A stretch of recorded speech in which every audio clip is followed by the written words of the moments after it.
Hello, Tim Barnes, Ohio State University Extension Educator in Marion County, Ohio. Here to talk a little bit about selling sheep online. Bred sheep for, I guess, all my life.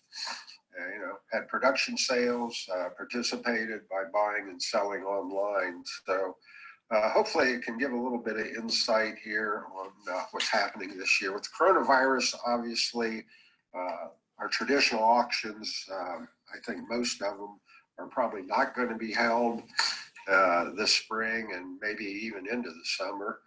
So marketing opportunities for those of you that have club lambs or breeding sheep to sell, I guess a less costly method to look at is the online sales.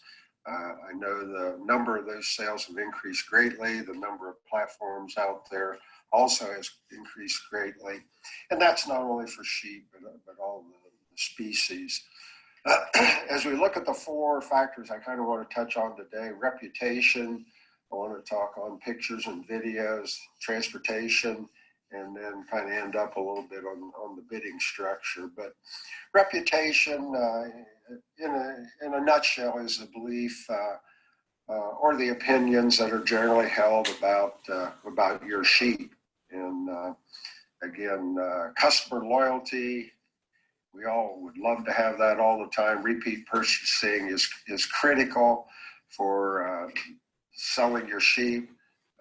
As you look online, online auctions, there's a lot of research out there that says repeat purchase intentions are the product of the buyer's assessment of your reputation, basically the trust they have in you, in your product that you're selling online.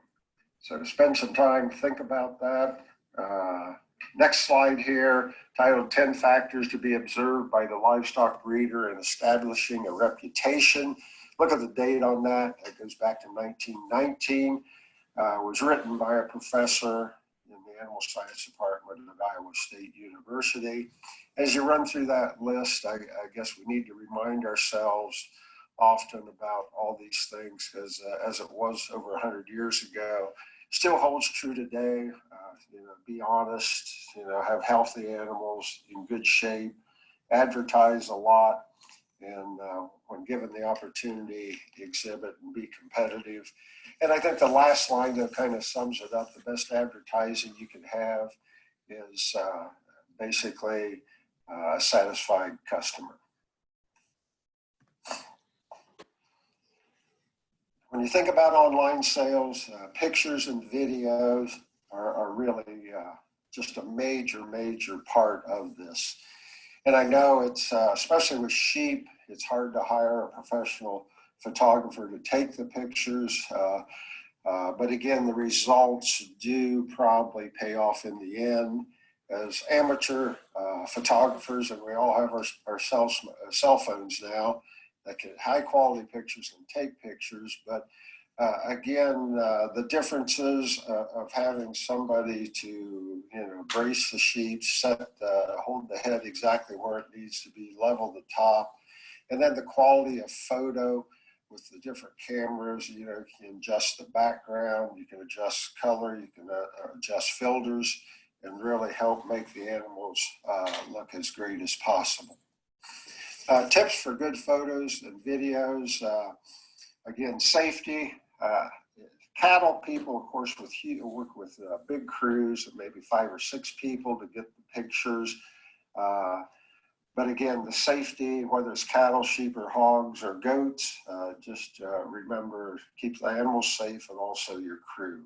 Lighting really is a key issue. Shadows, keep the sun at your back and overhead. And this may mean on cloudy days or real bright days, you may just have to wait an hour or two till the sun moves to be able to give you the opportunity to take a better high quality picture. Like I said, smartphones have great cameras in them. You probably got to end up being a little closer to the animal, and sometimes that just doesn't work out as well. High resolution digital cameras are obviously the camera of choice, and probably one that can zoom in from a distance.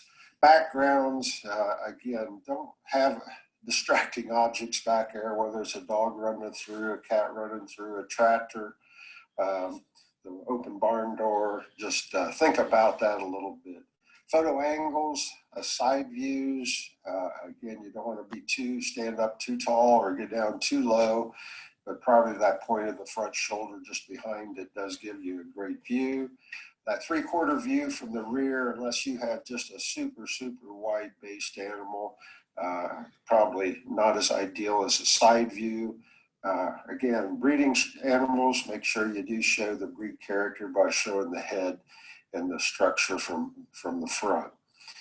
Quality, again, if you're going to, on your videos, make sure the animals are calm, moving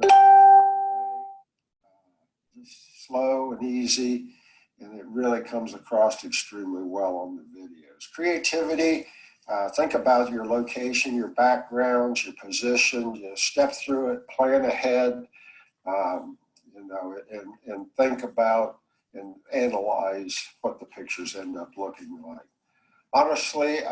Honesty and reputation, lighting and color adjustments are acceptable modifications, but today with a lot of the programs, editing programs are out there, you can't do much more. But again, you can make the picture look great and adjust some of the stuff, but in the end, it goes back to your reputation. When the buyer gets your animal, and then if it does not remotely look like the picture, it's hard to get a repeat customer. Editing, get on the internet. You can pretty well zoom just about anything on how to adjust the camera, the settings you need. That would help greatly in taking quality pictures and videos. Transportation, kind of a bigger issue than it's been in the past. And part of that is due to the coronavirus. Just without our traditional sale exchange points, which always dealt with bringing animals in, exchanging and switching, that isn't going to be as available this year.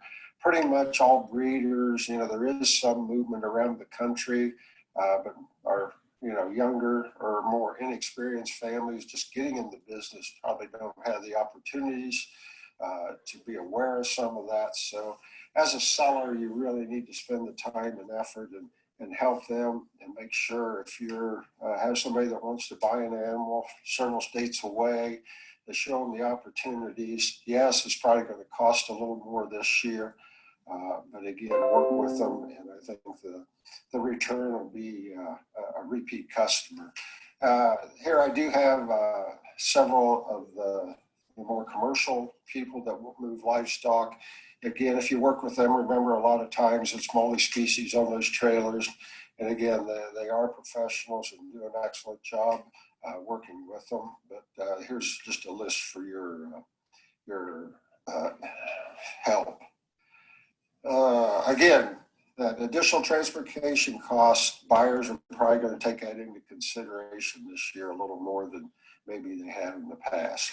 If you are a little unfamiliar with the online sale format, make sure if you're going to have a sale, do a little research. The formats are similar in a lot of ways, but make sure you visit their website, watch some of their auctions, see how they work, and understand the whole system.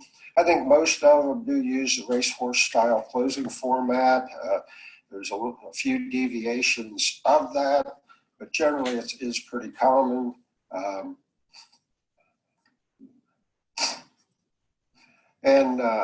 Again, there is a paragraph here that just basically explains it. If you're a seller, it's always interesting to watch, at the end of the sale and how this goes on. If you're a buyer, same kind of, I guess, anxiousness there of, when to bid, how to bid, and how much to bid. But again, I think a lot of good online sales this spring as we get now into later in the year here, as we wait for more and more decisions on especially the show season, what's going to happen. Again, quality always sells. The online sales have been a great avenue for that. If you have any further questions, again, I'm sure somebody you work with probably has already had this experience of selling online. If not, feel free to email me at any time. And again, we'll talk more later.